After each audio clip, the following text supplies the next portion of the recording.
Allah Azza wa Jalla pada saat dia mengontrol hidup makhluknya, manusia misal contoh, dan pada saat manusia minta sesuatu tidak dikasih, ya, atau ada yang dikasih, itu ibaratnya seperti orang tua dengan anaknya.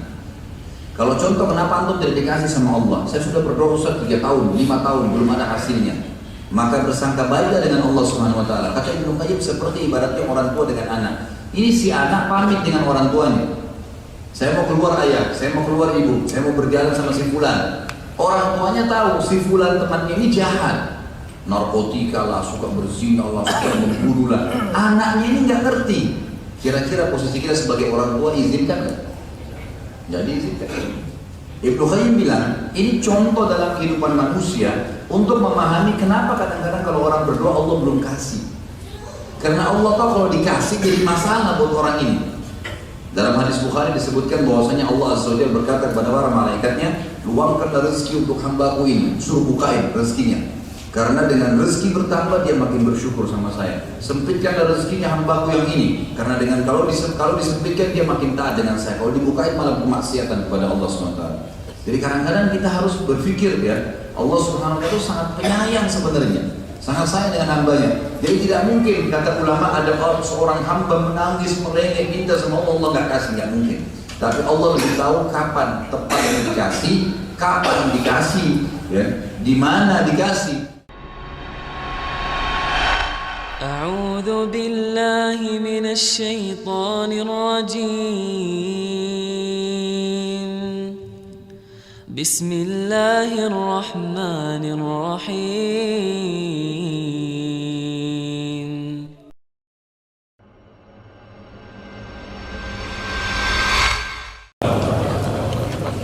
Alhamdulillah, wassalatu wassalamu ala rasulillah. Segala puji bagi Allah Subhanahu wa ta'ala, dan salawat dan taslim besar Muhammad sallallahu alaihi wasallam. Masih melanjutkan tema bahasan kitab Minhajul Muslim dan masih di pasal pertama, masalah beriman kepada Allah Subhanahu wa ta'ala.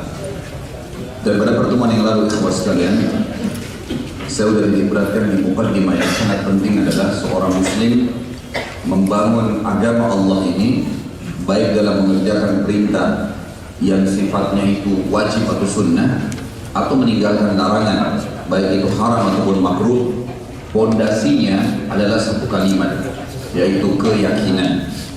Jadi seorang muslim tidak boleh ragu tentang kebenaran agama yang sedang dia anut, dan dia wajib dia meyakini sebaliknya semua selain Islam itu tidak diterima di sisi Allah Subhanahu wa ta'ala.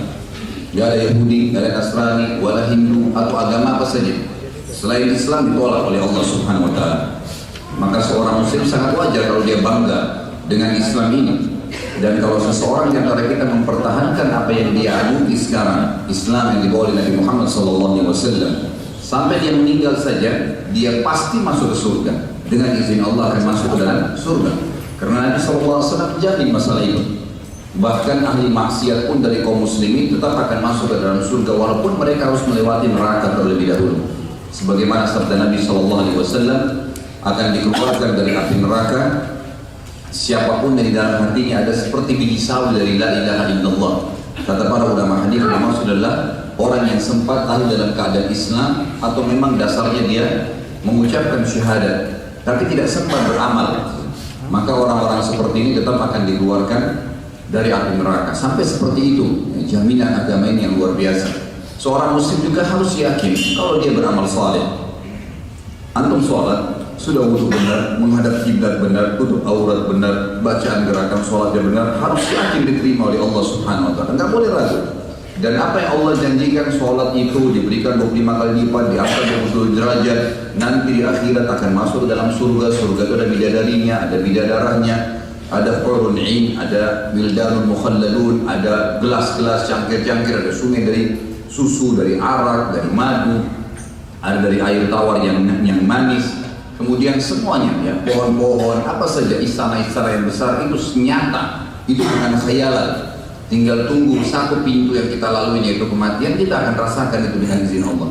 Dan sebagaimana juga seorang muslim wajib yakin bahwasanya semua orang yang bermaksiat kepada Allah Azza wa Jalla, baik itu kecil ataupun besar, akan ada konsekuensi pembersihannya. Pasti akan ada hukumannya. Jangan heran kalau Anda pernah berzina, naudzubillah, kemudian taubat kepada Allah, sudah taubat, sudah lupain berapa tahun lalu, tiba-tiba kita kena penyakit kelamin. Ya, tiba-tiba dia sakit sebulan, tidak usah khawatir, itu konsekuensi pembersihan dosanya. Apalagi kalau orang tidak pernah taubat sama sekali. Orang taubat saja tetap akan ada konsekuensinya, dan ini tujuannya kata para ulama, Allah Azza wa Jalla jadikan agar setiap muslim tidak meremehkan dosa yang sedang dia lakukan. Dia harus tahu setiap dosa. Jadi kalau satu waktu misal antum pernah terlintas berapa waktu yang lalu kesempatan berzina dengan wanita yang sangat luar biasa cantiknya misalnya, lalu pada saat itu kita mengekang diri, nggak mau, syaitan datang was-was sekarang, coba ya dulu kalau saya lakukan, kemudian ya sudah saya tobat. Nah ini muncul pertanyaan di benak kita seperti ini, atau pernyataan ini karena tidak paham kalau setiap dosa akan ada konsekuensi. Kalau sempat berzina pada saat itu akan ada masalah nanti, walaupun sempat taubat akan ada pembersihannya. Nah ini tujuannya agar seseorang tidak menganggap remeh dirinya agar masuk ke dalam dosa. Para ulama mengatakan Nabi Adam alaihissalam, apa pelanggarannya Nabi Adam? Hanya memakan buah kuldi. Hanya itu, satu dosa. Itu sudah cukup Allah Azza wa Jalla turunkan ke bumi dan sama keturunannya semua. Makanya dalam hadis Bukhari pernah Musa alaihissalam berkata kepada Adam, wahai Adam, kalau bukan perbuatanmu dulu, kami semua sudah di surga. Langsung Nabi Adam mengatakan, wahai Musa, apa kau mau mendebati aku sesuatu yang telah Allah takdirkan? Maka kata Nabi SAW, Adam mengalahkan Musa 3 kali. Adam mengalahkan Musa, Adam mengalahkan Musa. Karena Musa AS tidak bisa ngomong kalau itu takdirnya Allah Subhanahu Wa Taala. Tapi kita lihat di sini banyak pelanggaran-pelanggaran yang dilakukan. Nabi-nabi juga melakukan pelanggaran, tapi kadang-kadang dengan satu pelanggaran itu sudah cukup. Dzannun, Nabi Yunus berbuat apa alaihissalam? Hanya meninggalkan lokasi dakwah, belum tiba masanya. Dengan niat baik ya, Jakarta ditinggalin pergi ke Surabaya misalnya, pindah lokasi, pindah negeri, mau cari orang yang mau dengar dakwanya. Tapi perintahnya Allah belum datang, dihukum sama Allah Subhanahu Wa Taala. Jadi ada konsekuensi hukum. Makanya bodoh sekali orang kalau tadi malam berzina, malam ini berzina lagi, besok berzina lagi, itu akan terus ada konsekuensi. Ya. Jadi harus dipahami masalah ini. Ini saya sudah diibaratkan di mukadimah yang lalu. Kemudian juga yang saya diibaratkan Allah Subhanahu Wa Taala dengan kalimat La ilaha illallah, tidak ada Tuhan yang berhak disembah kecuali Allah. Ini kata-kata Tuhan memiliki 5 sifat dasar yang harus ada pada Tuhan ya, bukan setiap Tuhan, pada Tuhan. Dan ini yang akan membedakan nanti Allah Azza wa Jalla dengan yang lainnya. Yang pertama menciptakan. Cipta itu ikhwah dari sesuatu yang tidak ada menjadi ada. Saya kasih contoh itu hari telur yang cair jadi anak ayam. Itu menciptakan namanya. Sperma laki-laki ketemu sel telur perempuan yang kalau kita lihat ya dengan teknologi canggih sekarang, sperma itu yang akan menjadi manusia kayak kita dan sel telur lebih halus daripada debu. Bukan besar. Kalau gumpalan sperma yang antum lihat itu tuh sudah miliaran jumlahnya sel sperma dalamnya. Itu satu saja nanti dari sekian miliar yang akan lolos bertemu dengan sel telur. Saya pernah lihat cuplikannya langsung ya dengan kamera yang asli dikasih oleh para ilmuwan dan peneliti, itu ternyata sel telur dibesarkan 1000 kali lipat ya, sampai kelihatan seperti gumpalan pasir. Padahal sebenarnya dia lebih halus dari debu. Itu tiba-tiba jadi manusia kayak kita, bisa ngomong, bisa berteriak, bisa marah, bisa senang. Dari bayi kemudian sampai besar seperti kita sekarang, itu namanya menciptakan. Memang dari tidak ada menjadi ada. Biji dilempar di tanah menjadi pohon, tumbuh. Nah itu namanya menciptakan. Ini mutlak. Harus di sisi Tuhan ada itu. Dia yang menciptakan. Makanya Allah selalu menggunakan kata-kata Allahu khaliqu kulli syai'. Kemudian dikatakan juga Allahu khalaqas samawati wal ardh. Selalu Allah gunakan kata-kata khalaqanya menciptakan. Yang kedua, sifat ilahiyah yang harus ada pada Tuhan selain menciptakan, memfungsikan. Jadi apa yang diciptakannya difungsikan. Kalau manusia diciptakan saja tanpa difungsikan, maka kita seperti tembok, seperti patung. Semua ini pohon diciptakan berfungsi. Walaupun dia gugur, misalnya kita tidak dapat air, nanti begitu turun hujan tumbuh lagi. Ini namanya yang memfungsikannya. Ini masuk dalam umumnya firman Allah SWT, Fatir as-samawati wal ardh. Fatir itu artinya yang memfungsikan dan menggerakkan semua apa yang ada di langit dan bumi ini. Ini ada harus ada pada ilah, dan ini tidak bisa terjadi ya, begitu saja pada makhluk, susah didapatkan ini. Yang ketiga, sifat ilahiyah yang harus ada pada Tuhan, yaitu Allah Azza wa Jalla menyiapkan asupan kebutuhan makhluk semuanya. Contoh di badan kita, mata, untuk antum bisa melihat butuh apa kira-kira? Cahaya. Makanya kalau gelap, nggak ada lampu, nggak ada cahaya sama sekali, kita nggak bisa lihat apa-apa kan? Karena mata ini untuk melihat harus ada cahaya dulu, mantul ke dalam mata, baru keluar lagi. Seperti itu caranya. Kuping, kalau cuma diciptakan tidak sudah difungsikan, ciptakan difungsikan, tapi harus ada asupan, harus ada suara. Kalau nggak ada suara kita nggak bakal dengar apa-apa. Suara itu adalah asupannya. Hidung diciptakan, difungsikan, tapi harus ada asupannya. Udara diciptakanlah udara, oksigen untuk dihirup, jadi kan? Terus begitu seluruh anggota tubuh kita ini manusia, seluruh hewan, seluruh tumbuh-tumbuhan, seluruh makhluk. Allah Azza wa Jalla siapkan asupannya. Asupan ini kebutuhan pada saat dia benar-benar hidup. Yang keempat, mengawasi dan mengontrol. Nah ini yang kalau kita kenal dalam syariat kita ada halal haram. Ini makanan boleh, ini makanan tidak boleh. Ini minuman boleh, ini minuman tidak boleh. Itu bukan cuma sekedar panduan biasa ya. Memang itu pengawasan dari Allah. Kapan manusia itu langgar, maka dia akan sakit. Dan Allah SWT berikan di badan manusia ini sensor. Misal, dia lagi sakit demam, pasti antum secara otomatis gak mau minum air es. Kok bisa? Dari mana kita bisa tahu gak bisa minum air es? Kenapa gak minum saja? Ada seperti peringatan dari Allah SWT, pengawasan dari Allah. Kalau itu gak boleh. Gelap, kita khawatir, ada khawatiran jalan. Nanti kalau jalan ada lubang nih, peringatan dari Allah Subhanahu Wa Taala. Hujan deras, ada peringatan dari Allah Subhanahu Wa Taala, berbahaya, nanti banjir, nanti begini dan seterusnya. Itu namanya pengawasan. Allah Subhanahu Wa Taala mengawasi. Termasuk pengawasan Allah Subhanahu Wa Taala adalah tumbuh-tumbuhan kepada tumbuh-tumbuhan dirawat oleh manusia. Pengawasan Allah Subhanahu Wa Taala. Manusia Allah buat butuh dengan tumbuh-tumbuhan. Kalau mereka tidak urus sawah, mereka tidak urus pohon buah-buahan, mereka nggak bakal bisa makan. Maka akhirnya dirawatlah oleh manusia. Allah buat sistem itu sebenarnya pengawasan dari Allah Subhanahu Wa Taala. Allah mengawasi dengan sistemnya. Hewan-hewan diternak sehingga bisa dimakan, ya. Mereka diajari cara berburu. Dari mana manusia tahu cara memegang senjata, membuat senjata, membunuh, titik mana yang dilempar bisa mati dan seterusnya.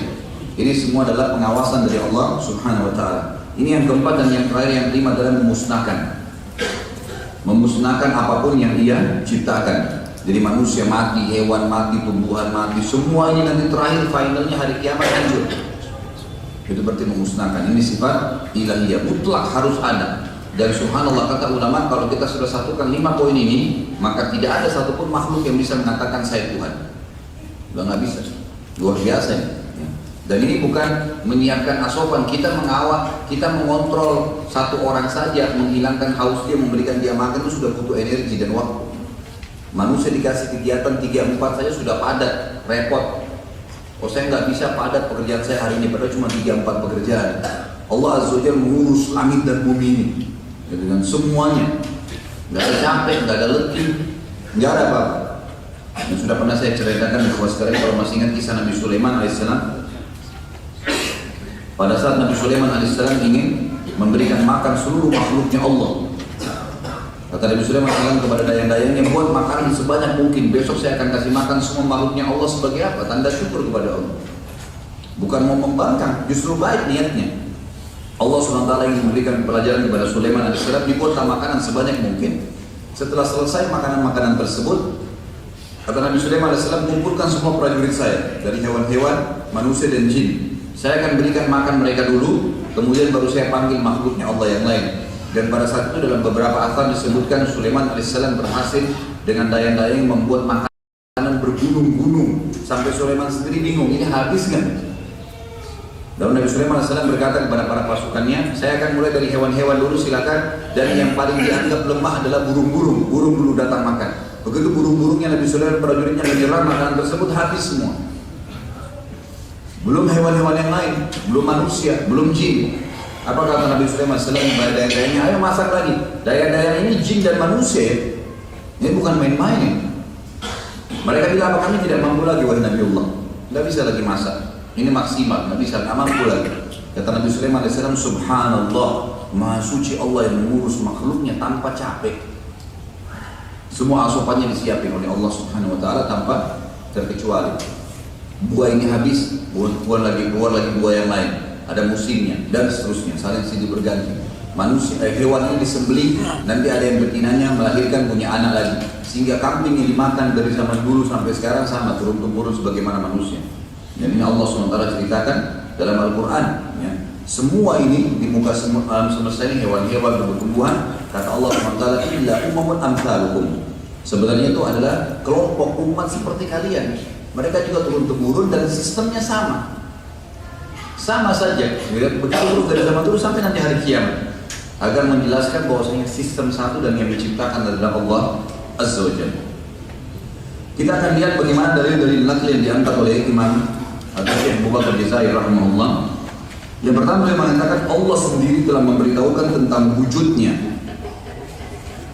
tentang rububiyahnya. Rububiyah itu kemaha esaannya dalam penciptaan atas makhluknya, dan tentang asma'nya, nama-namanya dan sifat-sifatnya. Berita tersebut ada dalam kitab suci Al-Quran di dalam firman-Nya surah Al-A'raf ayat 54. A'udzubillahi minasyaitonirrajim. Inna rabbakumullahu alladzi khalaqas samawati wal arda fi 6 ayyamin thumma istawa 'alal 'arsy. Thumma istawa 'alal 'arsy yumshi al-laila an-nahara yatlubuhu hasithan wasy-syamsa wal-qamara wan-nujuma musakhkharatin bi-amrihi ala lahul khalqu wal-amr tabarakallahu rabbul alamin. Sesungguhnya Rabb kalian ialah Allah yang telah menciptakan langit dan bumi dalam 6 masa atau 6 hari dalam bahasa lainnya. Lalu dia bersemayam di atas arsy-Nya. Dialah yang telah menentukan malam kepada siang yang mengikutinya dengan cepat. Dan diciptakannya pula matahari, bulan dan bintang-bintang, masing-masing tunduk kepada perintahnya. Ingatlah, menciptakan dan memerintah hanyalah haknya Allah, Maha Suci Allah, Rabb semesta alam. Jadi dari pertama yang diangkat oleh beliau tentang Allah Subhanahu Wa Taala mengenalkan dirinya kepada makhluknya.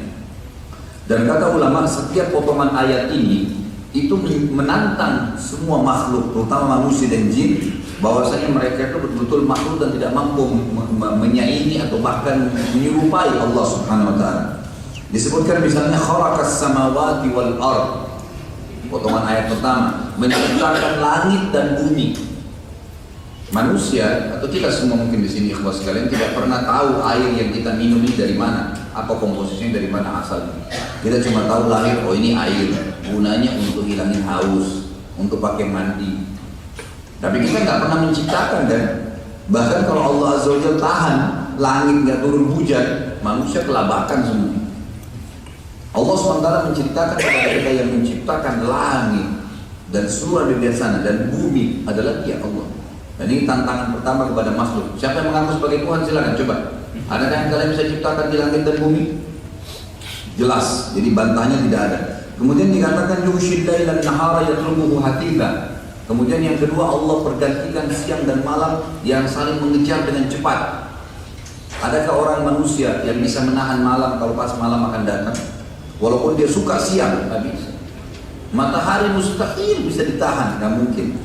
Allah SWT tantang lagi di ayat kedua ini. Coba, ada yang bisa menahan malam sehingga siang terus? Atau kalau dia suka malam, dia bisa tahan ke matahari sehingga terbit di pagi hari? Nggak bisa. Ini tantangan yang kedua. Kemudian dikatakan juga wasyams wal qamar. Ya, ini berhubungan dengan malam tadi, matahari dan bulan. Wal nujuma musakhkharatin bi amri.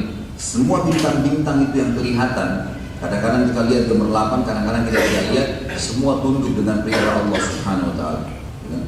Lalu Allah Subhanahu Wa Taala menekankan kepada makhluk setelah menantang dengan poin-poin tadi, ingatlah yang menciptakan tadi dari tidak ada menjadi ada, dan yang memerintah hanyalah haknya Allah Subhanahu Wa Taala. Dari kedua, beliau mengatakan juga firman-Nya, tak kala dia menyeru Nabi Musa alaihissalam dari sebatang pohon di tepi kanan sebuah lembah, maksudnya di Tursina, di sebuah tempat yang diberkahi, sebagaimana Allah SWT kenalkan dirinya kepada Musa alaihissalam. Surah Al-Qasas ayat 30. A'udzubillahi minasyaitonirrajim. Ya Musa, inni anallahu rabbul alamin. Nabi Musa alaihissalam waktu jalan dari Madian menuju ke Mesir, dia merasa ada perintah dari Allah, dia mendapatkan ilham dari Allah SWT, disuruh menuju ke Mesir untuk mendakwai Fir'aun. Di tengah jalan, di malam hari, mereka kedinginan, lagi musim dingin, dia dengan istrinya, anaknya Syuaib alaihissalam semuanya. Maka pada saat lagi jalan di sana, dia melihat dari kejauhan ada api. Lalu kata Musa, coba kamu tunggu di sini. Dia bilang sama istrinya, saya akan ke sana melihat. Siapa tahu kita bisa dapat api, kita bisa ambil apinya, atau bisa kita bergabung, atau dapat makanan, atau dapat apalah ya dari kelompok atau ada orang yang di api. Maka pada saat dia tiba di api tersebut, ternyata ini caranya Allah SWT memanggil Musa alaihissalam. Tiba-tiba dia mendengar suara yang kata Allah Subhanahu wa ta'ala, wahai Musa, sesungguhnya saya adalah Allah, Tuhan alam semesta, maka bukalah sendalmu, kamu sedang berada di sebuah lembah yang agung, yang mulia. Disebutkan dalam surah Al-Qasas semua dan beberapa surah-surah yang lain. Jadi di sini dijelaskan Allah Subhanahu wa ta'ala memperkenalkan dirinya dia Rabbul Alamin. Rabb ini pemiliknya, pencipta dan pemilik. Jadi dia yang memilikinya, dia yang memilikinya. Kemudian juga Allah Subhanahu wa ta'ala diangkat oleh beliau dari ketiga surah Taha ayat 14. Allah Subhanahu wa ta'ala bertubi-tubi memperkenalkan dirinya. A'udzubillahi minasyaitonirrajim.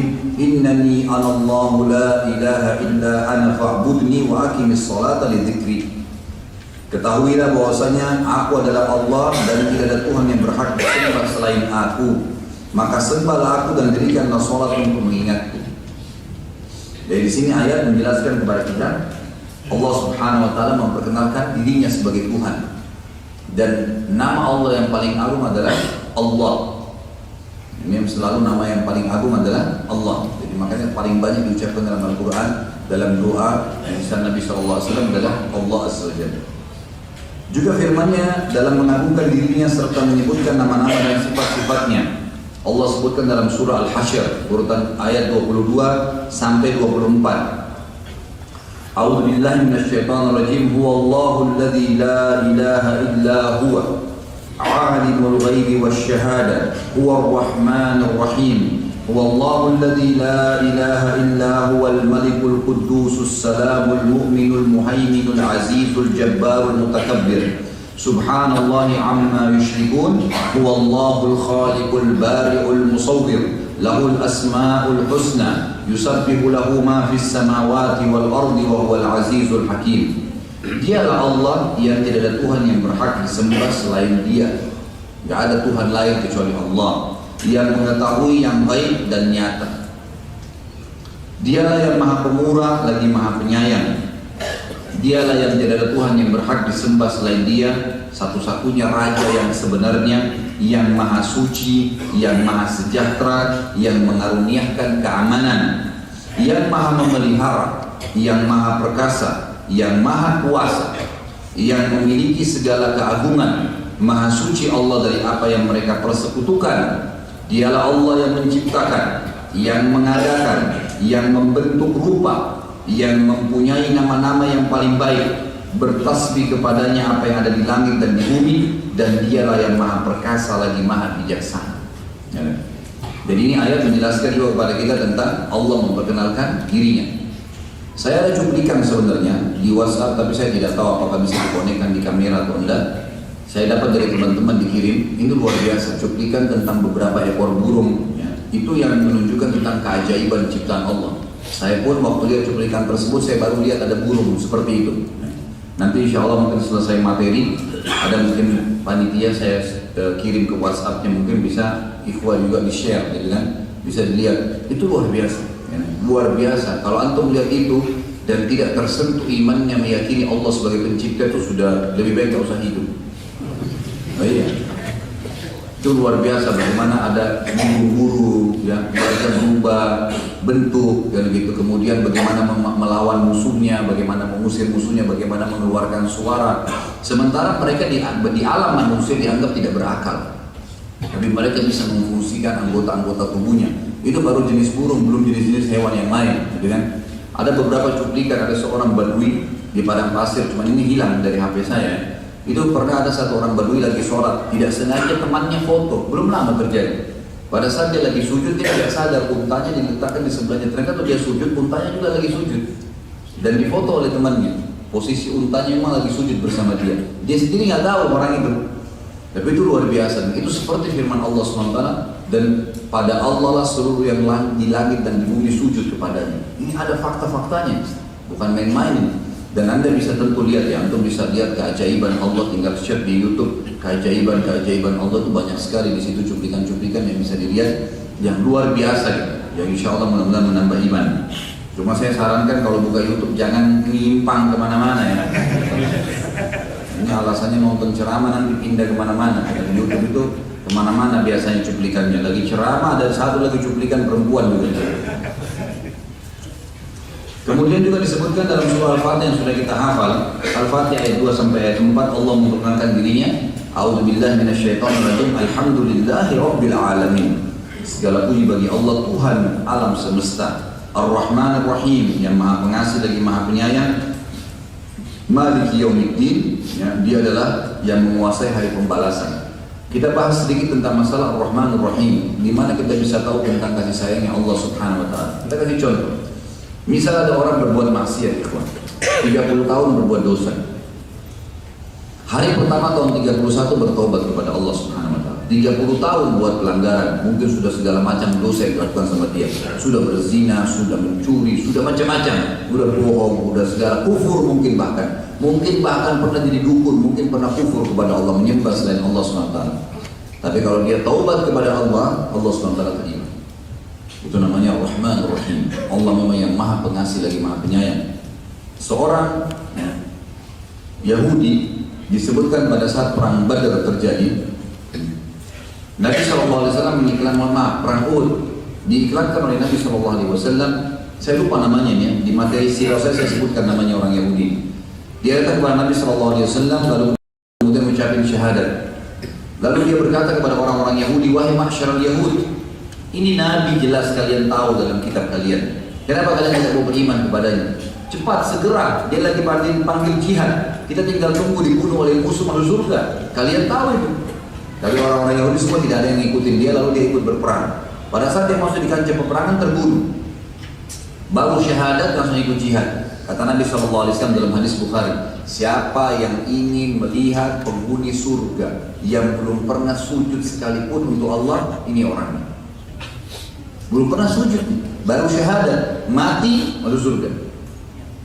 Kira-kira dari mana ada makhluk yang seperti ini? Antum kalau punya pegawai melakukan satu kali aja bohong, satu kali aja menipu, kira-kira masih mau dipekerjakan? Jelas dia pernah kedapatan buka kas, ngambil duit, masih mau dimaafin? Khawatir kita kan, jangan sampai dia ulangin lagi. Sifat manusia, Allah Azza wa Jalla tidak begitu. 10 tahun, 20 tahun untuk mencuri masih minta maaf, Allah maafin. Tiap malam lagi Allah datang ke rumah kita di bumi. Tiap malam nanya seperti ketok rumah kita bumi ini. Allah SWT mengatakan, ada yang minta ampun nggak? Saya maafin. Ada yang minta tolong nggak? Saya bantu. Ada yang punya hajat nggak? Saya penuhi. Tiap malam. Cuma banyak orang yang tidak yakin.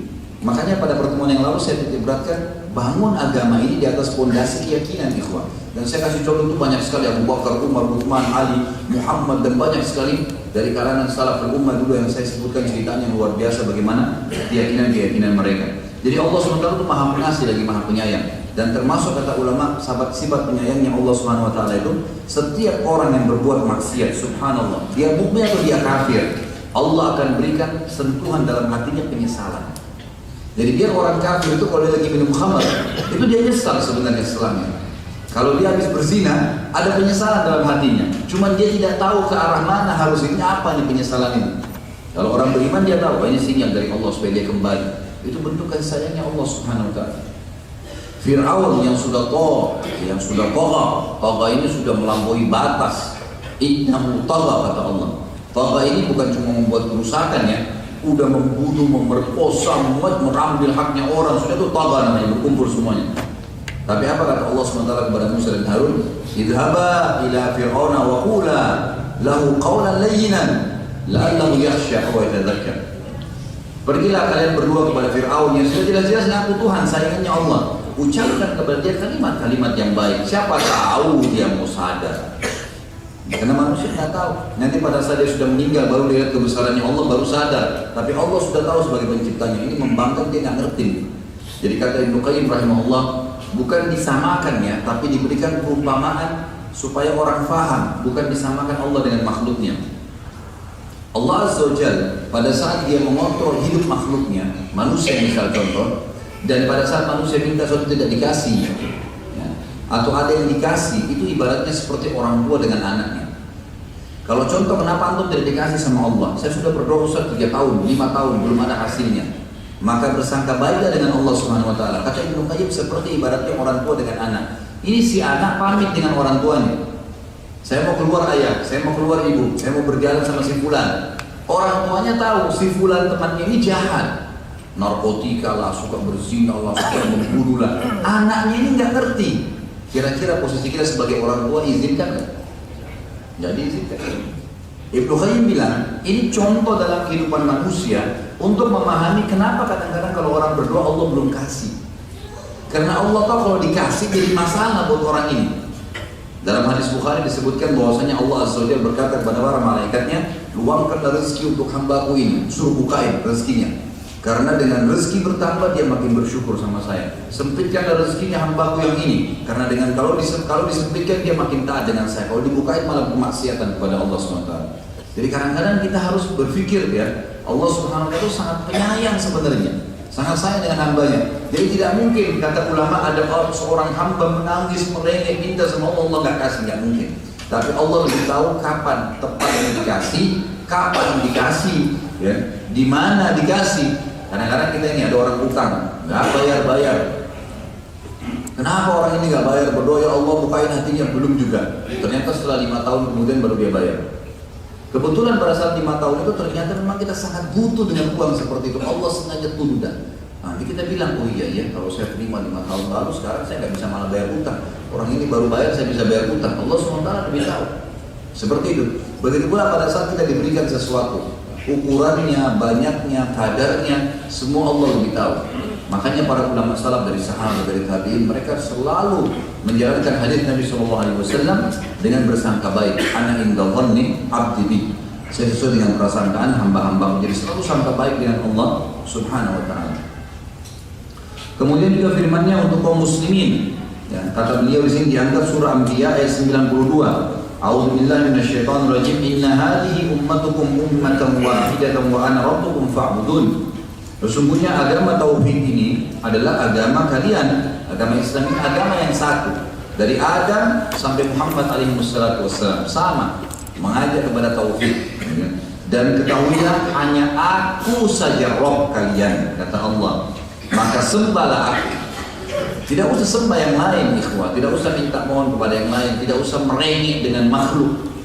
Orang subhanallah yang sangat baik tauhidnya. Kalau ada masalah dengan makhluk pun yang diminta kepada Allah Azza wa Jalla. Allah yang kasih, Allah yang gerakkan, Allah yang membolak-balikkan hati manusia. Tidak ada yang mustahil bagi Allah SWT.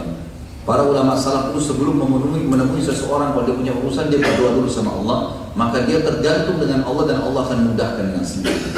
Sekeras apapun hati seseorang akan dilunakkan oleh Allah, sejahat apapun dia akan ditaklukkan oleh Allah Subhanahu wa Ta'ala. Abu Jahal dalam hadis Bukhari pernah berkata waktu Nabi SAW lagi mau tawaf, selesai tawaf, mau sujud depan Ka'bah. Kemudian Abu Jahal bilang, saya akan membunuh Muhammad. Siapa yang dukung saya? Orang-orang Quraisy semua pada diam. Lalu Abu Jahal bilang, kalau kalian tidak mau, tetap saya akan bunuh dia walaupun saya dibunuh oleh orang Quraisy. Tapi kalian terhina dan tidak dukung saya. Maka mereka semua mengatakan, silakan Abu Hakam lakukanlah. Abu Hakam ini maksudnya orang yang bijaksana ya. Tapi Nabi SAW suruh kita memanggil dia Abu Jahal karena bodohnya menolak hidayah dari Allah SWT. Maka Abu Jahal pun datang mendekati Nabi SAW dengan jalan, dengan sombongnya. Dan Nabi SAW itu lagi sujud, ya, lagi ibadah. Dia tahu Nabi tidak bisa melawan, gitu ya. Maka dia datang. Begitu dia dekat dengan Nabi SAW, tiba-tiba dia melarikan diri, lari cepat kembali ke darurat dua. Orang-orang Quraisy bilang, ada apa ya Abu Hakam? Tiba-tiba kamu kembali ketakutan seperti ini. Abu Jahal bilang apa? Apa kalian tidak lihat apa yang saya lihat? Kata mereka apa? Tidak ada apa-apa, kami lihat kamu sama Muhammad, tidak ada sesuatu. Kata Abu Jahal, di sebelahnya Muhammad ada ekor unta jantan yang sedang mengejar saya. Ya, orang Arab itu lebih takut dengan unta daripada singa. Karena unta ini kalau ada sifat, ya, kalau dia marah dengan seseorang, ya, dia marah itu dia akan kejar terus sampai dia berhasil. Walaupun dia cuma menendangnya, dia cuma menginjaknya, pokoknya begitu sifatnya unta itu. Jadi ada sifat pendendamnya yang berbahaya, gitu kan. Maka unta ini diberitahukan, unta ini seperti kuda, dia menggigit dan menendang. Maka Abu Jahal pun lari gara-gara unta. Nabi SAW tidak lihat, orang tidak lihat. Allah bisa menghilangkan, mengalihkan keburukan yang akan menimpa kita dengan caranya.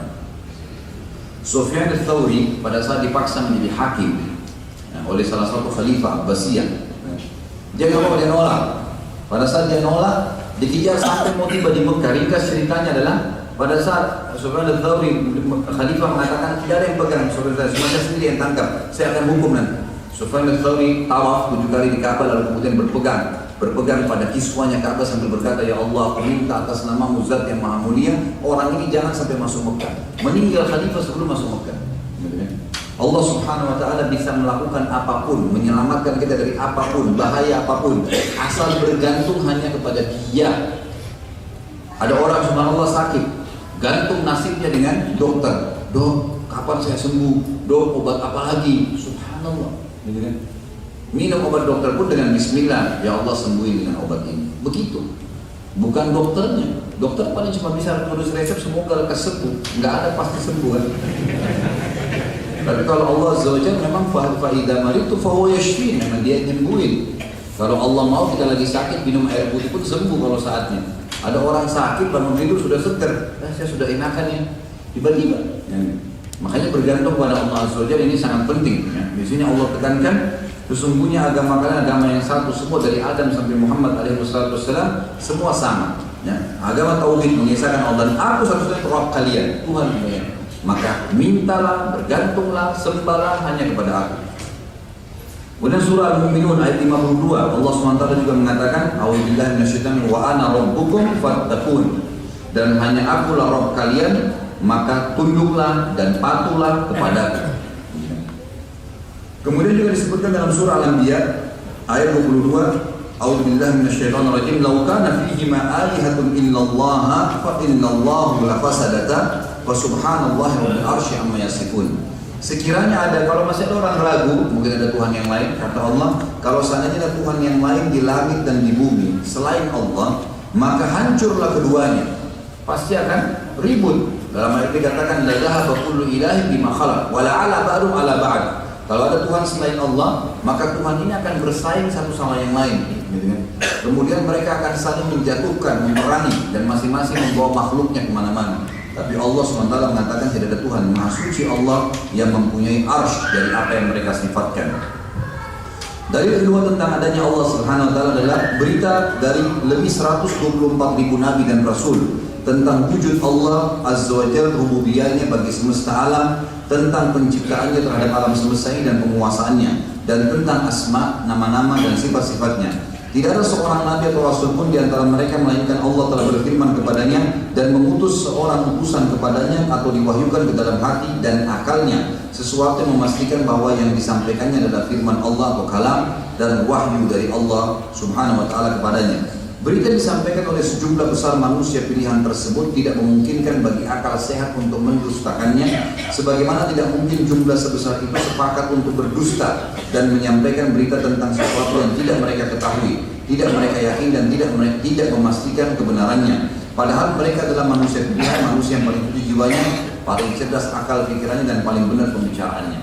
Di dalam hadis sahih disebutkan riwayat Al-Hakim, kata Nabi SAW, Allah mengutus 124.000 nabi, diantaranya 313 rasul. Semua ini 124.000 mendakwakan Tuhan itu satu, Allah Subhanahu wa taala. Yang ketiga, berimannya atau keyakinan kepercayaan miliaran manusia tentang wujudnya Allah Tuhan pencipta alam serta ibadah dan ketundukan mereka kepadanya. Sedangkan kebiasaan manusia itu berlaku hanya dengan adanya keyakinan satu atau dua orang saja. Maka apalagi kalau diyakini oleh sekelompok atau satu umat atau jumlah manusia yang tidak terhitung, ditambah lagi dengan kesaksian akal dan fitrah atas validitas atau kesahihan Tuhan yang mereka yakini dan mereka beritakan, dan mereka beribadah serta bertakarub mendekatkan diri kepadanya. Ini juga termasuk ya gerakan-gerakan sholat, ibadah-ibadah kita kerjakan pada saat kita lagi sujud, itu yang tuntun kita adalah Allah Subhanahu Wa Taala. Dan gerakan-gerakan ini semuanya adalah kata para ulama gerakan kepatuhan dan ketundukan. Jadi kan, memang ini gerakan ruku dan sujud adalah gerakan kepatuhan dan ketundukan. Ini menandakan memang Allah Subhanahu Wa Taala itu ada. Yang keempat, berita disampaikan oleh jutaan ulama tentang wujud Allah. Selain nabi-nabi juga ada memangnya miliaran manusia dan ada juga para dai-dai yang menyampaikan tentang Allah, sifat-sifat dan nama-namanya, rububiyahnya atas segala hal dan kekuasaannya atas segala hal. Maka dari itu mereka beribadah, menyembah dan patuh kepadanya, cinta karenanya dan benci karenanya pula. Dalil akli. Sekarang kita masuk ke dalil akal.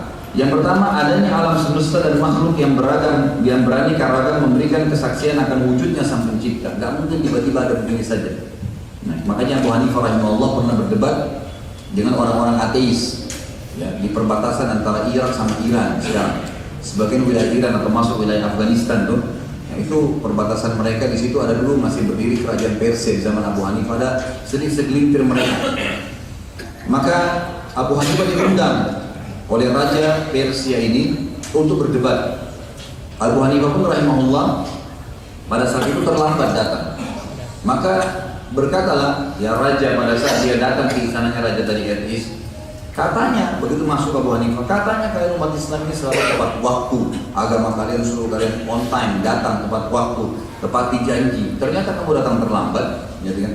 Kata Abu Hanifah, kalau kalian izinkan saya menjelaskan kenapa saya terlambat, maka saya akan menjelaskan. Kata mereka, baiklah, silakan jelaskan. Abu Hanifah menjelaskan alasan kenapa terlambat. Dan ini secara akal dijelaskan sama dia. Karena orang-orang ateis tidak akan bisa memahami dalil, nggak bisa dijelaskan ayat Al-Quran. Mereka belum yakin itu. Secara akal membuka dialog dan menutupnya. Dan akhirnya hampir seluruh wilayah kerajaan itu masuk Islam di tangan Abu Hanifah. Abu Hanifah mengatakan, tadi waktu saya nyebrang dari negeri saya, dari kota saya ke negeri kalian nih, tadi saya nunggu lama di pinggir sungai, nggak ada penyeberangan, nggak ada yang bawa saya nyebrang.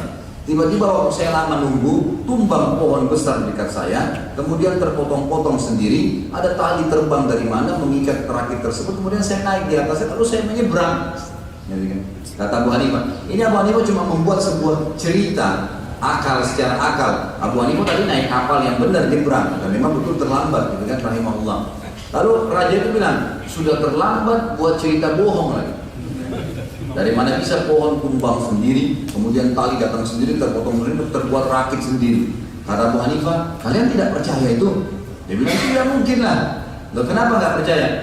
Karena rakit itu harus ada yang buat, ya, harus ada yang tebang pohonnya, harus ada yang ikat, baru jadi rakit. Kata Abu Hanifah, kalau begitu bagaimana kalian bisa yakin kalau alam semesta ini semua yang luas? Tadi rakit aja kalian tidak percaya kalau nggak ada yang buat. Apalagi kalau alam semesta dan bumi, bagaimana bisa nggak ada penciptanya? Jadi kan, karena mereka poin pertama adalah menolak adanya Tuhan, nggak ada Tuhan itu. Maka terbantahkan dan akhirnya mereka belajar Islam dan banyak masuk Islam di tangan Abu Hanifah rahimahullah. Dikatakan sini adanya alam semesta dan makhluk yang beraneka ragam memberikan kesaksian akan wujudnya sang pencipta, yaitu Allah Subhanahu Wa Taala, karena tidak ada seorang pun di alam raya ini yang mengklaim telah menciptakan alam raya ini beserta isi-isinya selain Allah. Belum pernah ada yang mengklaim itu, menciptakan langit dan bumi. Makanya waktu Namrud ditantang oleh Ibrahim AS, ya, apa yang kau ciptakan? Tuhanku dan Tuhanmu memindahkan tiap hari matahari dari timur ke barat. Apa kau bisa? Dia nggak bisa jawab. Karena Namrud ngaku Tuhan cuma di ruang lingkup biasa. Saya Tuhan, yang semua ngaku ya sudah, begitu saja. Tapi dia minum, dia makan, dia nggak pernah tahu dari mana. Pernah kamu ciptain buah aja yang tumbuh, pernah dibuat oleh manusia. Jadi, bukan mereka yang buat. Akal manusia pun menyatakan mustahil, tidak mungkin adanya sesuatu tanpa ada sang pencipta yang mengadakannya. Bahkan juga akan menyatakan mustahil akan adanya sesuatu yang sangat sederhana tanpa ada yang mengadakannya, seperti adanya makanan tanpa adanya orang yang berupaya untuk memasaknya, atau adanya hamparan di bumi tanpa adanya yang menghamparkannya. Maka bagaimana dengan alam raya yang luas, luar biasa, yang terdiri dari langit dengan segala planet-planet yang dikandungnya, matahari, bulan, bintang-bintang. Semuanya berbeda besar dan kecilnya, bentuk dan rupanya, dimensi-dimensinya dan pergerakannya. Bumi dengan segala apa yang ada di permukaannya, seperti manusia, jin, dan berbagai hewan dengan segala jenis dan spesiesnya, dan dengan segala perbedaan warna dan bahasa. Perbedaan pengetahuan dan pemahaman, karakteristik dan ciri, dan dengan segala apa yang dikandungnya seperti barang-barang tambang yang bermacam-macam warna dan kegunaannya, dengan segala sungai yang mengalir, daratan yang diliputi lautan dan samudra, serta dengan segala macam tumbuh-tumbuhan, pohon-pohon yang beraneka ragam atau beragam macam buah-buahannya yang berbeda-beda pula macam dan jenisnya, rasa dan baunya, kekhususan dan kegunaannya. Ini semua jelas dirincikan oleh beliau. Tidak mungkin ini ada tanpa pencipta. Secara akal mestinya ada yang menciptakannya. Yang kedua, adanya firman Allah yang pada kita yang selalu kita baca dan kita hayati serta kita pahami maknanya, merupakan bukti atas wujud Allah. Karena sangat mustahil ada pembicara kalam tanpa ada pembicara mutakallim, atau adanya ucapan tanpa ada yang mengucapkannya. Jadi Al-Quran yang ada diimani oleh sekian miliar umat Islam, adanya Taurat diimani sekian banyak orang Yahudi, adanya Injil diimani sekian banyak orang Nasrani, dan orang yang beriman kepada Allah di muka bumi ini kalau digabung semua agama profetis, agama Samawiyah, Yahudi, Nasrani, Muslim itu lebih banyak jumlahnya dibandingkan dengan orang-orang yang tidak beriman kepada Allah. Hasil survei terakhir manusia itu 7,3 miliar dan 6 miliar darinya, 6,3 miliar itu adalah orang yang beriman. 6,3 miliar Yahudi, Nasrani dan Muslim, dan cuma 1 miliar saja jumlahnya itu gabungan semua, Hindu, ateis, Buddha, pokoknya agama-agama yang lain lah, kan?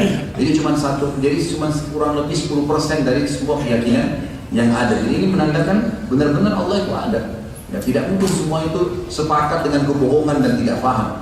Ya, sebagaimana kita kalau ibadah lagi sujud kita merasakan kenikmatannya ibadah itu, kita tahu bahwasanya sebenarnya itu ada pengaruh kan. Kita kalau lagi sholat lagi baca ayat renungin, kadang-kadang kita sampai menangis, itu menandakan memang ada, ini benar, ini bukan mainan gitu. Jadi kalam atau firman Allah itu menunjukkan wujudnya. Apalagi firman-Nya itu mengandung ajaran yang paling pokok dan sempurna yang pernah diketahui oleh manusia, dan undang-undang atau aturan yang paling bijaksana yang dapat merealisasikan berbagai kebaikan bagi umat manusia. Ia juga meliputi teori-teori ilmiah yang paling benar, serta meliputi berbagai masalah ghaibiyah yang tidak jelas bagi manusia dan peristiwa-peristiwa bersejarah. Ada cuplikan kemarin yang menarik, salah satu istimbat dari para ulama ya, maksudnya diambil mekanisme kenapa sekarang orang-orang kafir di zaman sekarang dengan teknologi canggih mereka lebih pintar dan lebih banyak mengadakan penelitian daripada orang Islam. Apa hikmahnya kira-kira? Ya kan? Yang jadi ahli fisika, yang jadi ahli ilmu pengetahuan alam, pokoknya yang mengadakan penelitian di lautan sampai sekian dalam, meneliti ikan ini, ikan itu. Kenapa semua orang kafir? Apa kira-kira hikmahnya? Kata para ulama, Allah Subhanahu wa Ta'ala justru membuat mereka yang datang, sampai kadang-kadang satu penelitian itu mengeluarkan miliaran dolar, bukan main-main. Pada saat mereka mengadakan penelitian, saya pernah lihat cuplikannya itu di kedalaman lautan 5.000 meter ke bawah. Itu sebenarnya secara akal manusia sudah tidak bisa manusia hidup, telinganya akan pecah. Mereka buat sebuah alat seperti kapal selam yang memang itu lebih hebat daripada kapal selam yang dipakai berperang. Nah ini dalam sangat dalam, harus ada bisa menahan tekanan air. Itu mereka turun sampai di sana melakukan penelitian dan mereka kaget pada saat itu gelap sekali. Mereka harus pakai lampu yang super terang, gitu kan? Mungkin dibandingkan lampu solar mungkin 10 bahkan mungkin 100 kali lipat lebih terang karena gelap sekali. Dan mereka kaget pada saat itu, pada saat mereka nyalakan lampu, ternyata di kedalaman tersebut ada hewan-hewan yang hidup. Itulah ubur-ubur yang sangat halus kulitnya dan bisa mengeluarkan aliran listrik dari tubuhnya untuk memberikan keterangan. Dan saya cuplikannya, cuplikan asli, dokumentasi gitu kan. Dokumenter itu luar biasa. Nah mereka kaget dengan itu. Nah subhanallah kata ulama, kenapa mereka ini orang kafir yang mengadakan penelitian? Karena Allah ya sudah tidak butuh membuktikan kepada orang yang sudah beriman. Sengaja Allah mudahi mereka yang meneliti supaya mereka sampai pada titik oh ya ada Tuhan nih gitu ya. Kalau orang Islam nggak butuh karena mereka sudah sholat, mereka sudah patuh dan mereka sudah jalan itu. Baik sebentar, jangan azan dulu. Dan di dalam semua itu hal itu sangat tepat dan benar. Tidak ada suatu hukum atau aturan pun di hukum-hukum yang dikandungi yang tidak menghasilkan kegunaan dan manfaat sekalipun masih masa telah berlalu. Jadi tidak ada hukum dalam Al-Quran yang tidak berlaku lagi, tidak ada. Dan tetap akan dilakukan dan setiap orang yang beriman akan tetap jalankan dan selalu sesuai dengan perkembangan zaman dan waktu. Sekalipun waktu dan tempat berbeda, namun tidak ada satu teori pun dari teori yang ada di dalamnya yang hadaluarsa dan tidak ada satupun masalah gaib yang tidak terbukti dari perkara-perkara gaibiyah yang diberitakannya. Jadi semua diinformasikan umat-umat sebelum kita, apa yang terjadi zaman Nabi SAW, apa yang akan terjadi nanti, semua benar, ya terbukti. Dan tidak seorang pun dari ahli sejarah yang berani membatalkan satu kisah dimuat dalam firman-Nya, lalu kemudian ia mendustakannya, atau mampu mendustakan, atau menafikan, atau meniadakan satu kejadian dari kejadian bersejarah yang disebutkan dan diinformasikan secara rinci. Saya juga sering pernah lihat cuplikan, jadi kalau antum bisa lihat, coba ambil cuplikan-cuplikan di YouTube itu memang khusus penelitian ilmiah tentang keberadaan Tuhan. Coba antum klik ketik seperti itu, lalu research, itu akan kelihatan luar biasa. Jadi orang-orang non-muslim sekarang, ada banyak orang-orang Nasrani bersatu dengan beberapa ilmuwan Yahudi, mereka mengadakan penelitian tentang bagaimana prosesi dihancurkannya kaum Lut.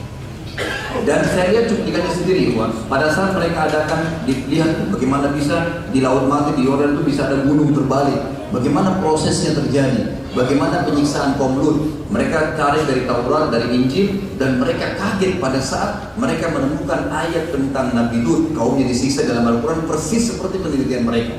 Dan dalam Taurat Injil itu tidak sempurna seperti Al-Quran. Bagaimana Allah mengatakan kami goncangkan mereka dulu, ya, kemudian dengan goncangan maka longsorlah tanah-tanah itu. Kemudian gunung itu menjadi miring karena longsornya tanah. Jadi bukan diangkat gunung dibalik, bukan. Allah sudah dengan cara alami manusia digoncangkan, kemudian akhirnya longsor, kemudian gunung tersebut menjadi miring karena terlalu turunnya tanah, lalu kemudian terbalik menimpa mereka. Dan mereka kaget, ternyata Al-Quran dengan sangat rinci menceritakan ini. Banyak sekali para ilmuwan masuk Islam gara-gara itu. Jadi penelitian pun membuktikan kebenaran Al-Quran yang luar biasa. Makin canggih teknologi, makin banyak penemuan yang ditemukan. Ucapan atau kalam yang bijaksana lagi benar seperti yang membuat akal seperti itu membuat akal mustahil, menjadi mustahil akan menisbatkannya kepada seseorang manusia.